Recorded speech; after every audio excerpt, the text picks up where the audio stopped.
اللہ اللہ اللہ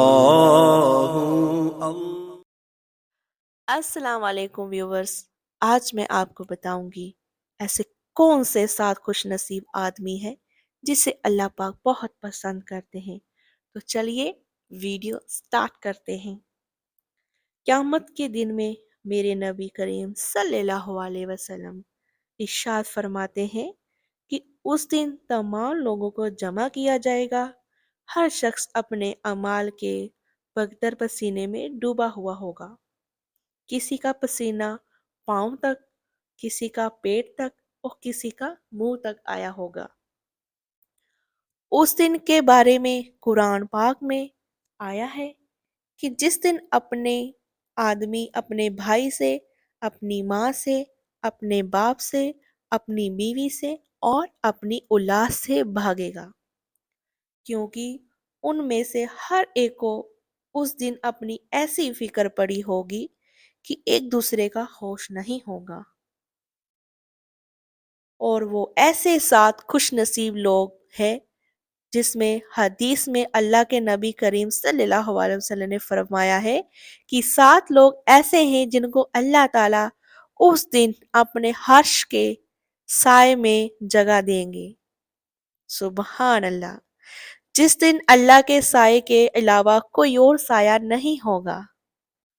تو سب سے پہلے ہم بات کرتے ہیں انصاف کرنے والا بادشاہ، جس نے اپنے راضیہ میں انصاف کے ساتھ حکومت کی ہوگی، وہ اللہ تعالیٰ اپنے عرش کے سائے میں اس کو جگہ دیں گے۔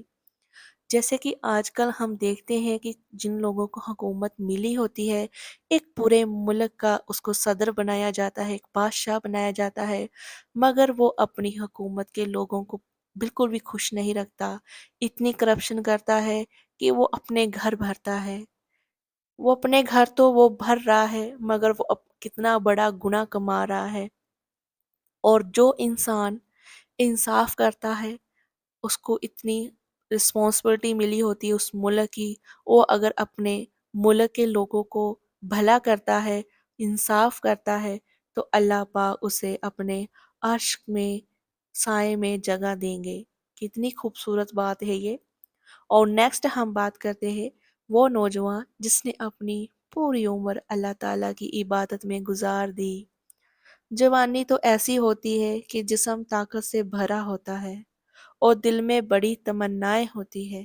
انسان کا دل اس کو خواہشاں پوری کرنے کو کہتا ہے اور اس کا شیطان پورا پورا فائدہ اٹھاتا ہے اور غلط کاموں میں لگا دیتا ہے۔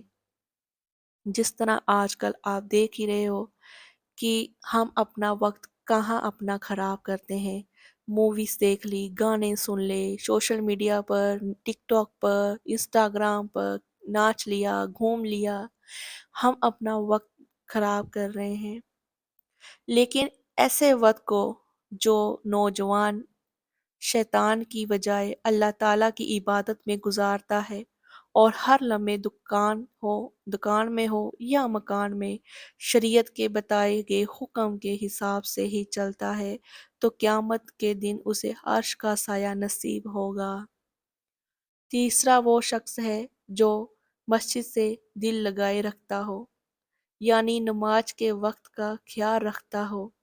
دنیا کے کاموں میں لگ کر بھی وہ نماز سے غافل نہیں ہوتا، بلکہ دنیا کے کاموں کو اس طرح پورا کرتا ہے کہ نماز ادا کرنے میں یہ کام کا رکاوٹ نہ بنے۔ اور چوتھا وہ انسان ہے جو اللہ تعالیٰ کے لیے دوستوں بنائے، یعنی وہ لوگ جو اللہ کے واسطے آپس میں دوستی اور محبت رکھتے ہیں۔ جب ملاقات ہوتی ہے تو ان کی بات چیت ایسی ہوتی ہے کہ دین کے کام کو آگے بڑھایا جائے، اور جب جدا ہوتے ہیں تب بھی اس حالت میں ہوتے ہیں کہ دین کا کام انجام دیا جائے۔ اور پانچواں وہ شخص ہے جو بدکاری کے کرنے سے بچ جائے، چاہے غلط کام کرنے سے، زنا کرنے سے یا بدکاری کرنے سے بچ جائے۔ جس کو کوئی حسین یا خوبصورت عورت گناہ کرنے کے لیے بلائے اور یہ کہہ دے کہ عورت کے پاس نہ جائے کہ میں اللہ سے ڈرتا ہوں، یعنی اللہ کا اتنا ڈر کہ موقع ملنے کے باوجود بھی گناہ کرنے سے بچے۔ اور وہ شخص جو چھپا کر صدقہ کرے، یعنی ایسا شخص جو اتنا چھپا کر خرچہ کرے کہ دائیں ہاتھ سے صدقہ کیا جائے اور بائیں ہاتھ کو خبر نہ ہو۔ مطلب یہ ہے کہ صدقہ لوگوں کو بتانے اور جتانے کے لیے اور دکھاوے کے لیے نہ کرے، بلکہ صرف اللہ کی رضا حاصل کرنے کے لیے کرے۔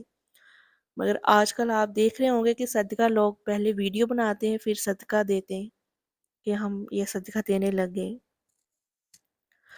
اور وہ شخص جو تنہائی میں اللہ کو یاد کرے، جو شخص جو جو انسان اکیلے میں روتا ہو اور اللہ تعالیٰ کی بڑائی اور احسان کو یاد کر کے روتا ہو، یا اپنے گناہوں کو یاد کر کے روتا ہو اور اللہ تعالیٰ سے معافی مانگتا ہو، وہ بھی شخص اللہ تعالیٰ کو بہت پسند ہوتا ہے، کیونکہ اللہ پاک سے تنہائی میں باتیں کرنے کا ایک الگ ہی لطف ہوتا ہے، جس میں اتنا سکون ملتا ہے نا انسان کو کہ اس کو ایسا لگتا ہے کہ پتہ نہیں کتنی پریشانیاں ہیں جو میرے دماغ سے میرے دل سے اتر گئی ہے۔ اللہ پاک اس انسان کو اتنا ہلکا کر دیتے ہیں نا، جب وہ انسان تنہائی میں باتیں کرتا ہے اور باتیں کرتا کرتا جب وہ رو پڑتا ہے تو پھر تو اس کو ایسے لگتا ہے جیسے کہ میرا جو جسم ہے نا اب پھول ہو گیا ہے، مطلب کہ پھول کی طرح اتنا ہلکا اور اتنا سکون ملتا ہے اس انسان کو۔ اور اللہ پاک سے معافی مانگنا اور اللہ پاک نے جتنی ہمیں نعمتیں عطا کی ہے اس کا شکر کرنا، اللہ پاک کے ہر چھوٹی چھوٹی باتیں کرنا، اللہ پاک سے ہر اپنا دکھ شیئر کرنا، اللہ پاک کے ساتھ ہر طرح کی اپنی مسئلہ مسائل ہو اس کو اللہ پاک کو بتانا۔ اللہ پاک کو بہت پسند ہے وہ انسان جو اپنے اللہ پاک سے چھوٹی سے چھوٹی اور بڑی سے بڑی دعا کرتے ہیں، چھوٹی سی چھوٹی بات اللہ پاک سے کرتے ہیں۔ اللہ پاک وہ بہت پسند ہے وہ انسان، کیونکہ جب ہم اپنے ماں باپ کے پاس بیٹھے ہوتے ہیں تو انہوں کے ساتھ ہم ہر بات شیئر کرتے ہیں تو انہوں کو کتنی خوشی ہوتی ہے، کیونکہ اللہ پاک ہمیں 7 ماؤں سے زیادہ محبت کرتا ہے۔ اگر ایک ماں اتنی محبت کرتی ہے تو سوچے کہ 7 مائیں کتنی محبت کرتی ہوگی۔ تو میں قربان جاؤں اپنے اللہ پاک پر۔ اللہ پاک اسی ہی طرح اپنی رحمتیں برکتیں ہم پر نازل فرمائے، آمین ثم آمین۔ اللہ تعالی ہمیں قیامت کے دن ذلت و رسوا سے بچائے اور جنت کا حقدار بنائے، آمین ثم آمین۔ ناظرین، اگر آپ کو یہ ویڈیو پسند آئی ہے تو لائک کیجئے، ہمیں آپ کو نیکسٹ ویلاگ میں ملیں گے، تب تک کے لیے اپنا خیال رکھیں، اللہ حافظ۔